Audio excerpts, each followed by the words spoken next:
sini saya ingin mempresentasikan tentang perkembangan dan permasalahan peserta didik.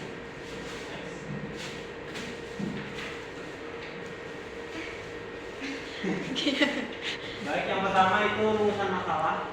Di sini akan menjelaskan tentang yang pertama itu perkembangan peserta didik. Kemudian lanjut ke prinsip-prinsip perkembangan peserta didik.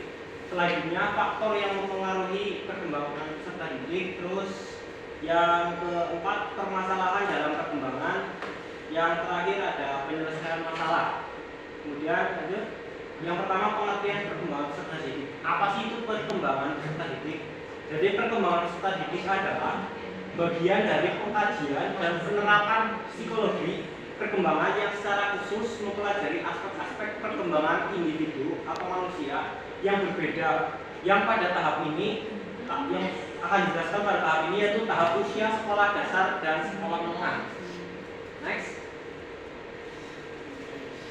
Kemudian ada prinsip perkembangan peserta didik. Yang pertama, perkembangan proses yang tidak pernah berhenti. Sebenarnya untuk perkembangan peserta didik ini, perkembangan manusia sendiri tidak perlu untuk peserta didik ini, perkembangan akan selalu berkembang dari bayi sampai dewasa. Kemudian semua aspek perkembangan selalu mempengaruhi. Jadi setiap perkembangan dari perkembangan yang satu ke yang lainnya terus berurutan dan saling untuk mempengaruhi. Kemudian nomor 3 ada perkembangan mengikuti pola-pola dan arah tertentu dan terjadi dalam tempo berlainan. Kemudian nomor 4 setiap fase perkembangan mempunyai ciri khas.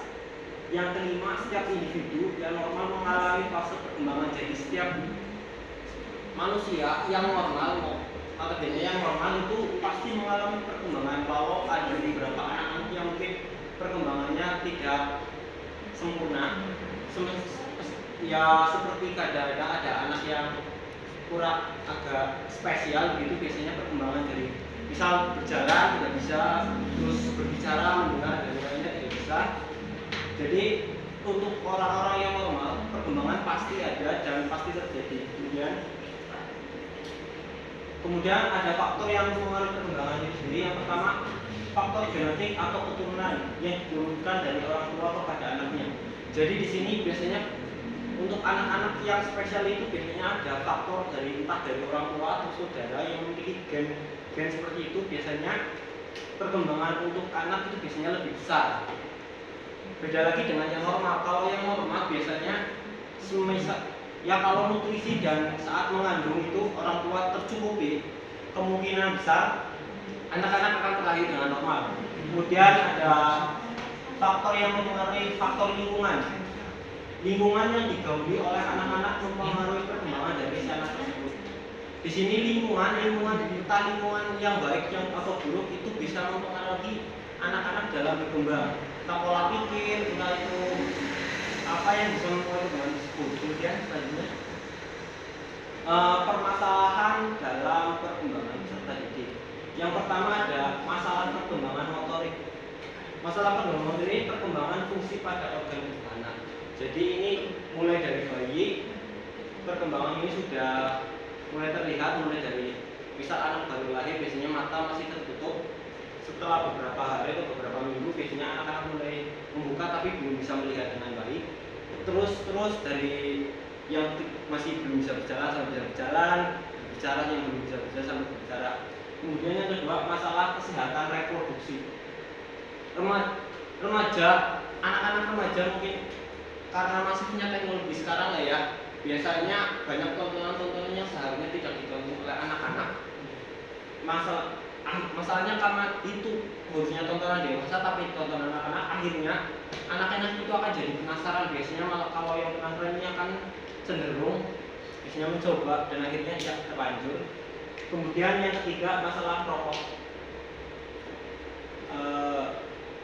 Saat ini untuk masalah merokok ini mungkin hampir bisa dijumpai di setiap sudut-sudut kota atau desa. Biasanya ada remaja yang mungkin anak-anak SD biasanya juga sudah mulai merokok.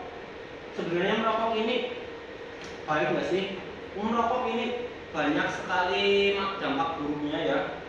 Mulai dari mungkin kesehatan jantung dan lain-lain sampai bahkan untuk wanita itu ada sampai bisa keguguran atau mungkin sampai mandul ya.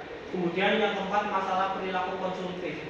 Ya di sini perilaku yang dilakukan hanya demi kepuasan pribadi. Contohnya apa saja sih? Perkelahian. Untuk perkelahian ini hampir setiap kota, setiap sekolah mungkin ada. Ada juga bullying. Bullying ini bukan masalah yang sepele karena ini bisa mempengaruhi psikologi anak. Misal yang terbaru ini ada anak SD dibullying sampai dibakar. Itu di Sumatera kalau nggak salah atau di mana. Kemudian di Jember atau di mana juga ini anak dibully hanya gara-gara tugas sekolah, dibully sampai meninggal. Jadi di sini bully bukan hal yang sepele. Seharusnya di sini peran-peran guru dan teman-teman sebaya juga mempengaruhi gimana sih biar anak-anak yang biasanya membuli agar tidak melakukan hal tersebut. Karena bully ini bukan hal yang wajar, ini sudah termasuk dalam kejahatan. Kemudian selanjutnya penyelesaian masalah di sini dalam pendidikan, terutama guru dalam permasalahan perkembangan peserta didik. Guru berperan penting dalam mengajari dan menasihati murid atau siswa dalam melakukan hal-hal yang wajar dan tidak melakukan hal-hal yang dianggap menyimpang dari norma yang berlaku. Selain guru, penyelesaian masalah juga harus ada andil dari orang tua itu sendiri. Kebanyakan anak-anak yang melakukan bully tersebut biasanya anak-anak yang dari keluarga yang kurang harmonis, di mana dia ingin kurang dapat perhatian dari orang tua, akhirnya dia mencari perhatian dari luar dengan cara yang tidak etis atau tidak baik. Kemudian ada lingkungan. Orang tua juga berperan dalam lingkungan, di mana orang tua bisa mencarikan lingkungan yang baik, misal lingkungan sekolah yang baik untuk anak-anaknya, biar saat dia tumbuh dia tidak melakukan hal-hal yang menyimpang. Gitu. Kesimpulannya banyak faktor yang mempengaruhi perkembangan peserta didik, baik faktor internal maupun eksternal, sehingga kita sebagai orang tua atau calon orang tua harus paham bagaimana cara memperlakukan anak dan mendidik anak agar tetap berada di jalan yang benar. Sejatinya orang tua adalah guru atau madrasah pertama bagi anak-anak. Begitu. Terima kasih. Ada pertanyaan atau tidak? Cukup. Terima kasih. Sekian dari saya. Mohon maaf kalau ada kekurangan. Wassalamualaikum warahmatullahi wabarakatuh.